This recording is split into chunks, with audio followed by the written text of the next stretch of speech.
जनगण मन अधिनायक जय हे भारत भाग्य विधाता। पंजाब सिंध गुजरात मराठा द्राविड़ उत्कल बंगा। विंध्य हिमाचल यमुना गंगा उच्छल जलधि तरंगा। तब शुभ नामे जागे तब शुभ आशीष मांगे। गाए तब जय गाता जनगण मंगलदायक जय हे भारत भाग्य विधाता। जय हे जय हे जय हे जय जय जय जय हे। भारत माता की जय।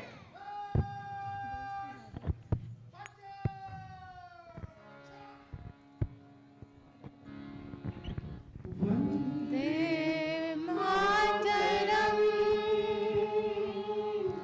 वन्दे मातरम्। सुजलां सुफलां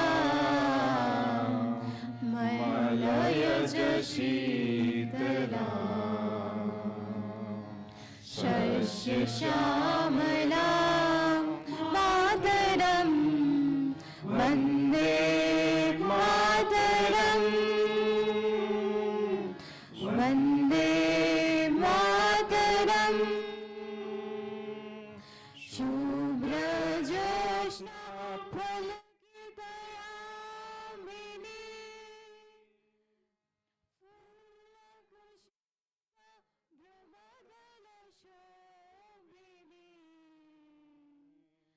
सुहासिनी सुमधुर भाषिणी सुखदां वरदां मातरम् वन्दे मातरम् वन्दे मातरम् वन्दे मातरम्।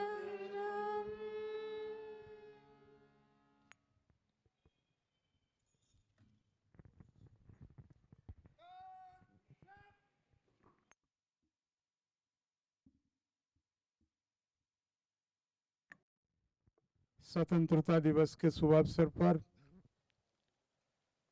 हमारे यहाँ उपस्थित माननीय विधायकगण, पूर्व विधायकगण, सभा सचिव के प्रभारी सचिव, संजोग से हमारे बीच इस विधानसभा में पूर्व सचिव के पद पर कार्यरत सचिव महोदयगण, विधानसभा के तमाम पदाधिकारी और कर्मचारीगण, यहाँ उपस्थित माताएं बहनें, आप सबों को स्वतंत्रता दिवस के शुभ अवसर पर हार्दिक जोहार। संविधान के तहत आज हम सारे लोग, पूरे देशवासी या हमारे देश के लोग जहां विदेशों में भी हैं, 15 अगस्त स्वतंत्रता दिवस के अवसर पर झंडोत्तोलन कर रहे हैं। और उसी के तहत आज पूरा देश के अंदर में, हर संस्थान में, हर चौक चौराहे में झंडोत्तोलन का कार्यक्रम चल रहा है। इसमें स्कूल के छात्र छात्राएं भी उपस्थित हैं। आज हम सब भारत के 80वें स्वतंत्रता दिवस के अवसर पर यहाँ पर उपस्थित हैं और तिरंगे को सलाम दे रहे हैं। और तिरंगे को सलाम देने के लिए एकत्रित हुए हैं। ये एक उत्सव नहीं, बल्कि हमने इतिहास के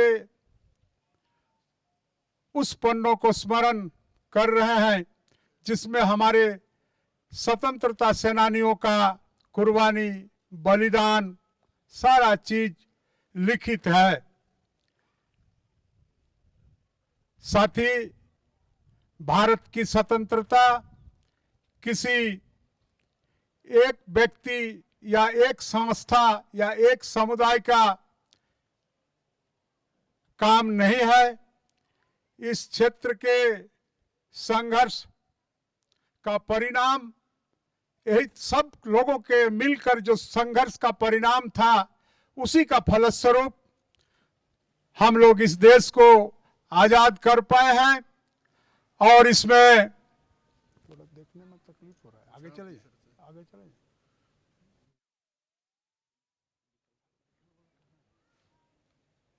हमारे देश के जो अगवा नेता थे, महात्मा गांधी, जिनके सत्य और अहिंसा का जो मार्ग था, इसको अपनाकर इस देश को आजाद करने का हमें एक शक्ति, एक ताकत मिला था। उसी तरह जवाहरलाल नेहरू, जिन्होंने आधुनिक भारत को निर्माण करने के क्रम में, आधुनिक भारत के निर्माण करने के क्रम में, आधुनिक भारत का नींव रखने के दिशा में महत्वपूर्ण भूमिका निभाई। नेताजी सुभाष चंद्र बोस ने स्वतंत्रता के लिए अदम्य साहस और पूर्ण समर्पण का उदाहरण प्रस्तुत किया। इसी तरह भारत की धरती ने भी स्वतंत्रता संग्राम को असाधारण बलिदान दिए। जैसे खुदीराम बोस, जो कम उम्र में फांसी के मंच तक चढ़ने में द्विधाबोध नहीं किए और हमारे युवाओं के लिए यह एक प्रेरणा स्रोत बना। मातंगिनी हाजरा ने अपने प्राणों की आहुति देकर स्वतंत्रता के प्रति अद्भुत निष्ठा दिखाई और सूर्य सेन, मास्टर दा ने चटगांव में विद्रोह के माध्यम से औपनिवेशिक सत्ता को चुनौती दी। इसी तरह अनगिनत शहीदों ने हमारे देश को आजाद करने के लिए अपना भूमिका निभाए। और जब हम झारखंड की धरती पर स्वतंत्रता का स्मरण करते हैं, तो हमारी अपनी गौरवशाली परंपरा हमारे सामने आती है। आपने इतिहास में पढ़ा होगा, बाबा तिलका मांझी ने 1784 में अंग्रेजों के सत्ता के विरुद्ध प्रतिरोध का बिगुल बजाया। सिद्धो कान्हो, चांद भैरव, फूलो झानो ने 1855 में संथाल हुल के नेतृत्व दिया। धरती आबा बिरसा मुंडा ने औपनिवेशिक सत्ता को चुनौती देने के साथ साथ अपने समाज के अधिकार, आत्मसम्मान और अस्तित्व की आवाज को भी मजबूत किया। हमने अपने पूर्व संबोधन में भी इन वीरों को स्वतंत्रता संग्राम की व्यापक राष्ट्रीय चेतना से जोड़ते हुए याद किया था। और आज इन सभी सेनानियों की विरासत में हमें एक महत्वपूर्ण बात सिखाती है कि स्वतंत्रता केवल विदेशी शासन से मुक्ति नहीं थी, यह सम्मान के साथ जीने और अपना भविष्य को स्वयं निर्धारित करने की आकांक्षा भी थी। 15 अगस्त 1947 को हमें राजनीतिक स्वतंत्रता मिली, लेकिन स्वतंत्रता के साथ एक दूसरी बड़ी जिम्मेदारी हमें प्राप्त हुआ, वो राष्ट्र निर्माण की जिम्मेदारी।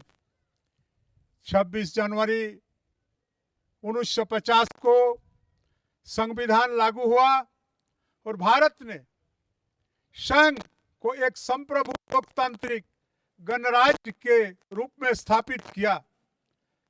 हमने शुरुआत से ही सार्वभौमिक वयस्क मताधिकार को स्वीकार किया था इसका अर्थ था देश का सबसे गरीब नागरिक और सबसे संपन्न नागरिक दोनों का मताधिकार का जो मूल्य है वह समान रहता है। यही भारतीय लोकतंत्र की महान उपलब्धि है। लेकिन लोकतंत्र केवल चुनाव और मतदान तक सीमित नहीं है। लोकतंत्र का अर्थ है संविधान की सर्वोच्चता, संस्थाओं की गरिमा, कानून का शासन, अभिव्यक्ति का स्वतंत्रता, असहमति का सम्मान और नागरिकों के प्रति जवाबदेही। इसीलिए विधानसभा की भूमिका अत्यंत ही महत्वपूर्ण है। विधानसभा और लोकसभा केवल कानून बनाने का स्थान नहीं है, यह जनता की, करोड़ों जनता की आकांक्षाओं और समस्याओं का समाधान है। असहमति और अपेक्षाओं का संवैधानिक मंच है।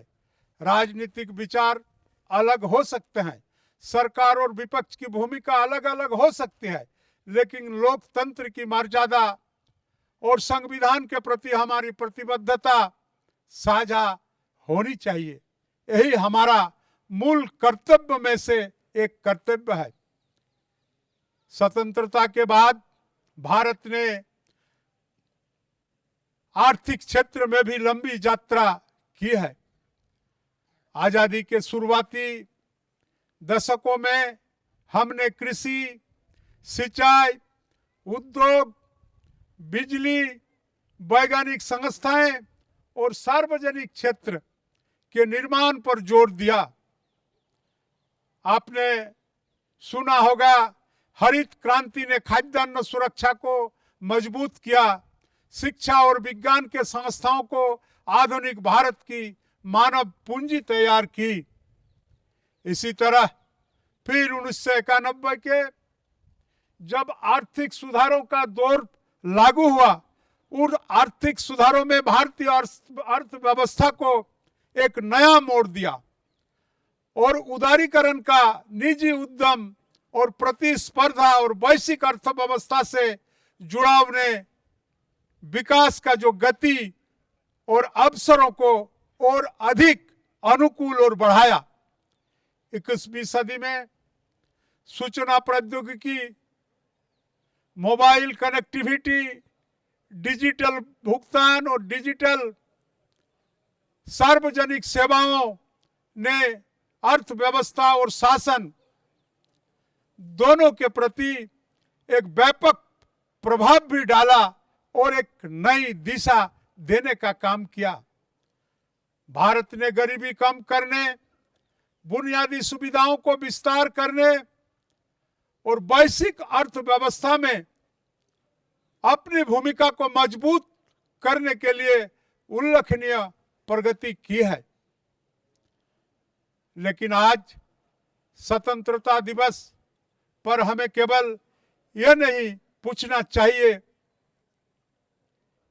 कि भारत कितना आगे बढ़ा है, बल्कि हमें यह भी पूछना चाहिए कि भारत के विकास में कौन कौन आगे बढ़े और कौन कौन अभी भी पीछे रह गए हैं। मैं समझता हूं यही से विकास और लोकतंत्र का संबंध स्पष्ट होता है। डॉक्टर बाबा साहेब भीमराव अंबेडकर ने संविधान सभा में जब अंतिम भाषण के रूप में हम सबको चेताया है कि राजनीतिक जीवन में हमें भले ही समानता मिलेगी, लेकिन सामाजिक जीवन में हमें असमानता का सामना करना पड़ेगा।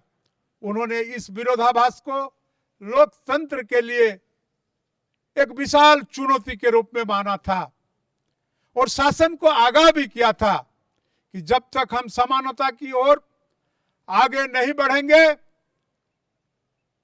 तो आने वाला समय हमारे देश के दुश्मनों ने हमारा देश को खोखला और कमजोर करने की प्रचेष्टा करेगा। आज दशकों बाद यह प्रश्न हमारे सामने नए रूप में मौजूद है। समानता का अर्थ है हर नागरिक के समान संवैधानिक अधिकार, लेकिन समता का अर्थ है जो व्यक्ति सामाजिक या आर्थिक कारणों से पीछे रह गया है उसे आगे आने के लिए आवश्यक अवसर और सहयोग उपलब्ध कराना है। यदि दो बच्चों के लिए एक विद्यालय का दरवाजा को खोल दिया जाए, लेकिन एक के पास साधन उपलब्ध है और दूसरे के पास साधन की कमी है, दोनों केवल समान दरवाजा खोल देने से पर्याप्त नहीं होता है कि दोनों तबके के विद्यार्थी उस विद्यालय में सही ढंग से पठन पाठन कर रहे हैं या नहीं। इन्हें भी शासन को देखना पड़ेगा, हमें देखना पड़ेगा। हमें अधिकारों की समानता के साथ साथ अवसरों की समानता भी सुनिश्चित करनी होगी। मेरे विचार में भारत अगले विकास की चरण की सबसे बड़ी चुनौती यही है कि तेज विकास के अधिक समावेशी और न्यायपूर्ण विकास में बदलना होगा। हमें आर्थिक वृद्धि चाहिए, क्योंकि बिना संपदा का हम विकास कर नहीं सकते हैं और गरीबी और बेरोजगारी से स्थायी रूप से नहीं लड़ा जा सकता है। और इसी तरह से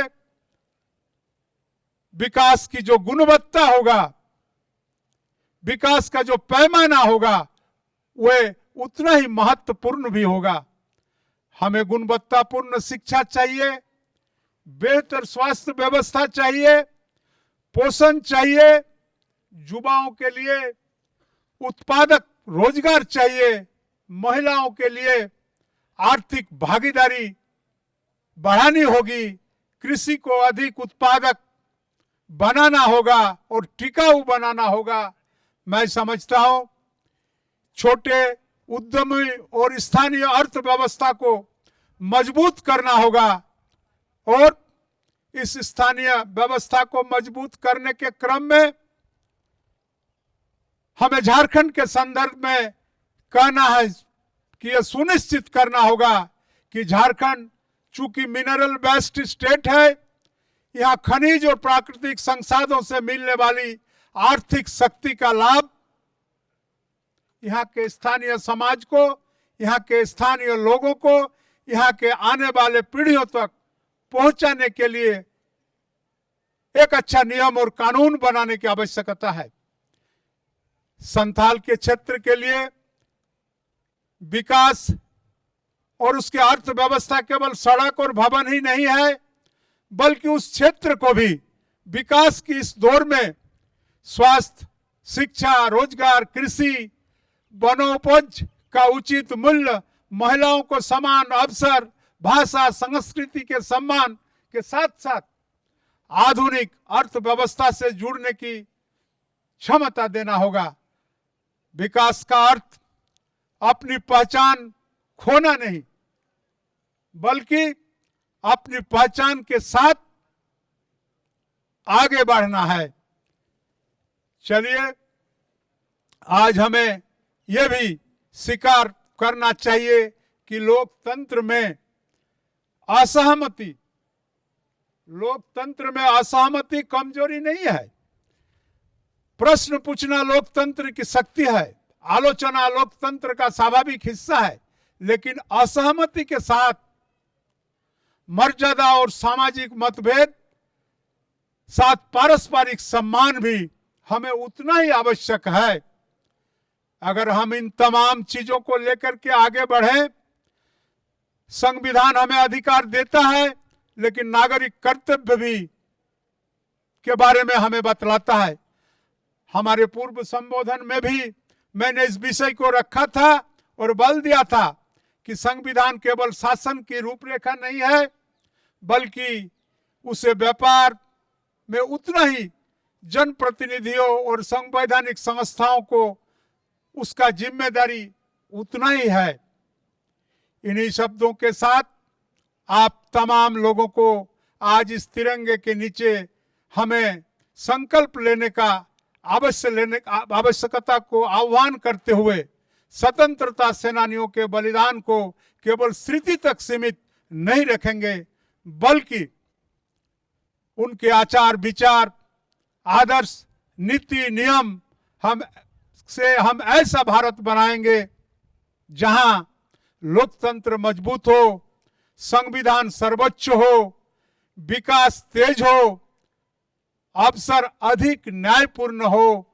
इन्हीं शब्दों के साथ आप तमाम लोगों को धन्यवाद देते हुए अपने बातों को समाप्त करता हूं। जय हिंद, जय भारत, जय झारखंड। आप सबों को जोहार और धन्यवाद।